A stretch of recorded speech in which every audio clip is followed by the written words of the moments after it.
என்ன நிறைஞ்சுதா? சரி, ஆளை விடு.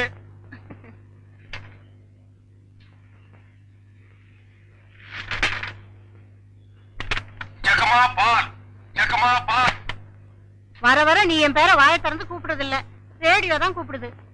இவங்க பெரிய ஜான்சி ராணி, இவங்க பேரை வாயை திறந்து கூப்பிட்டா தான் வெளியே வருவாங்க. மொத்த எனர்ஜி வேஸ்ட் ஆகுது. மேட்ருக்கு வா, நெக்ஸ்ட் மீட்டருக்கு போகணும். ஆமா, நீ பால் கறக்குறிய பசுமாடு, அது என்ன விலை? 10,000 ரூபாய். 10,000 தானா? மொத்தம் எத்தனை லிட்டர் கறக்கும்? 20 லிட்டர். காலையில எத்தனை லிட்டர்? 10 லிட்டர். சாயந்தரம் 10 லிட்டர். மொத்தம் எத்தனை சேரும்? அதான் முதல்லயே சொல்லிட்டேன் 20 லிட்டர்னு. அப்புறம் என்ன வளவளான்னு பேசிட்டு? உனக்கு எத்தனை லிட்டர் வேணும், எவ்வளவுக்கு வேணும்? எனக்கு 8 அணாவுக்கு. உன்னை கூப்பிடுதே, இது ஜப்பான் டெக்னாலஜி. பின்னால பால் ஊத்துதே, அது ஜெர்மன் டெக்னாலஜி. இந்த 2 டெக்னாலஜி கலந்து நான் வீட்டுக்கு பால் சப்ளை பண்றேன். நீ தைரியமா வந்து என்கிட்ட 8 அணாவுக்கு பால் கேக்குற. இந்த பார், என் பாலை மோந்து பாக்குறதுக்கு உதவுமா இந்த 8 அணா? பிச்சைக்காரன் நாயே, எந்த மரத்தடியில் உட்கார்ந்து இந்த 8 அணாவை பிச்சை எடுத்த? இல்ல உண்டியல் கடையில் ஓட்ட போட்டு உருவனியா? ஒட்டு பாரு எவ்வளவு பெருசு வச்சிருக்கான்னு.